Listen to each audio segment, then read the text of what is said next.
Wednesday marks the 50th anniversary of President Lyndon Johnson declaring war on poverty in America, and the argument over whether we've won or lost that war rages on. 50 years ago, President Lyndon Johnson declared a big government war on poverty. Well, since then, American taxpayers have spent about $20 trillion on welfare and other government programs that claim to lift people out of poverty. And yet today, tens of millions of Americans live beneath the poverty line. While Senator Marco Rubio argues the conservative position, liberals say those social programs have been a huge success, keeping tens of millions of Americans out of poverty. Joining us from Washington, D.C. is Dan Mitchell. He's a senior fellow at the Cato Institute. And also from Washington is Melissa Botiak, director of the Half in 10 campaign, which seeks to cut poverty in half in 10 years. She's also at the Poverty and Prosperity Program at the Center for American Progress. Thank you both for being with us tonight. Melissa, I want to start with you. Senator Rubio's argument is straightforward. Trillions of dollars later, there is still poverty, therefore the war on poverty has failed. Well, actually, if you use a poverty measure that takes those safety net programs into account, a new Columbia University study is showing that's fundamentally untrue.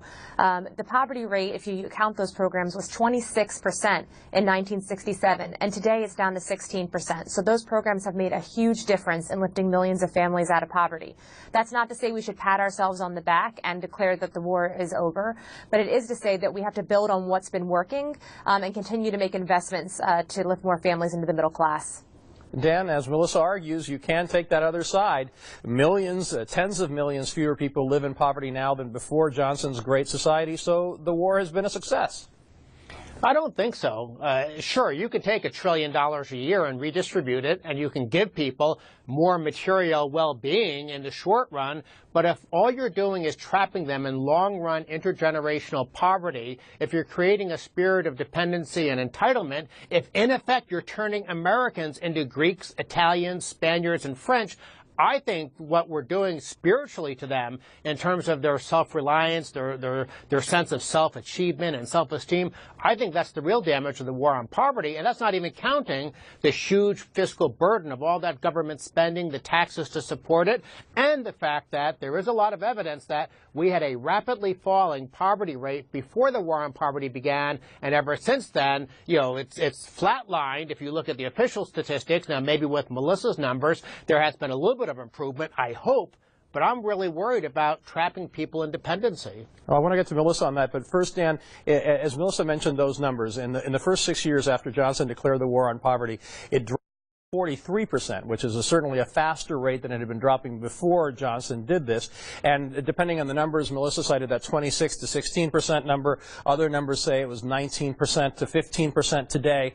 That does seem to show that this helped a lot of people.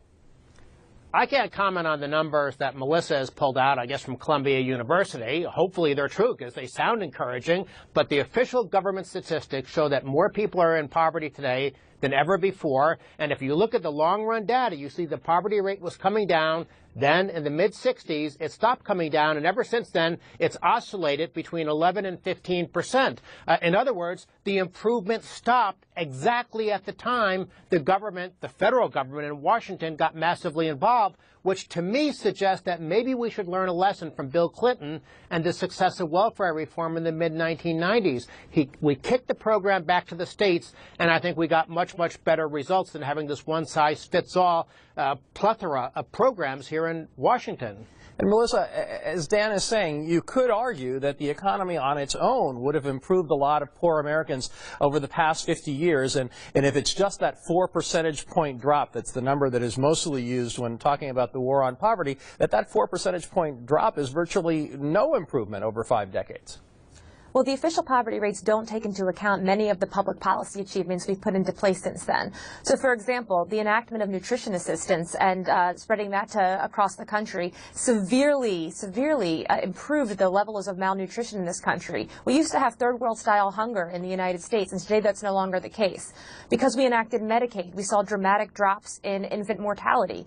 We've seen over 30 million children get access to early education because of Head Start. So I think when we're talking about measuring our progress, we have to take a comprehensive look over the past 50 years.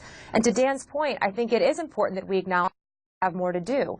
But it's not the war on poverty that's failed, it's our economy that's failed. Since 1973, in the late 1970s, we have seen an explosion of income inequality and low-wage work. And so the safety net is actually having to work overtime in order to compensate for an economy that's not working for too many people. And so moving forward, what we have to do is not to cut the programs that are helping Americans navigate an economy that's not producing enough living wage jobs. What we have to do is fix our economy so that it's producing more living wage jobs. But on the other hand, Melissa, the numbers also show that Americans who work actually fewer than 3% are below the poverty line. So doesn't it seem that the issue is job creation?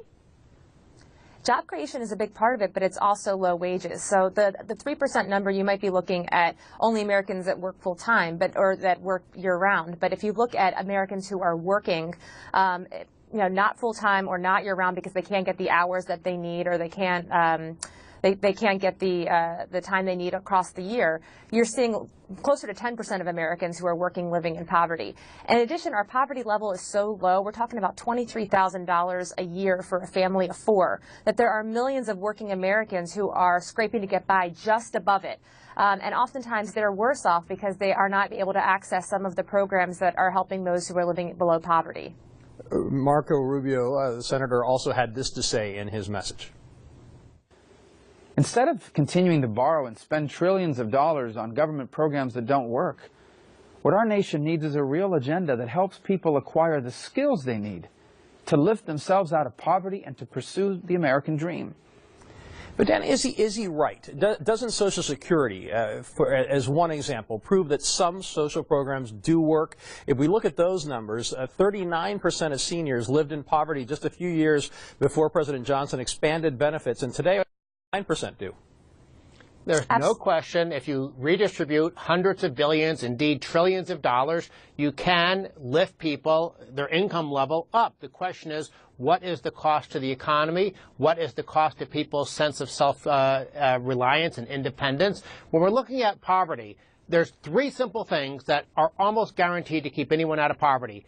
Finish high school, get a job, any job, and don't have kids out of wedlock. If you do those 3 things, your poverty rate is going to be infinitesimally small. And unfortunately, a lot of our so-called anti-poverty programs actually encourage the wrong kinds of behaviors. And this is what I was talking about before, about the risk that these programs are actually trapping people in intergenerational poverty and dependence. Yes, we have seen some better numbers. A lot to talk about, Dan, but I've got to leave it right there. Okay. We're running out of time. Dan and Melissa, thank you very much for joining us tonight. Thank you.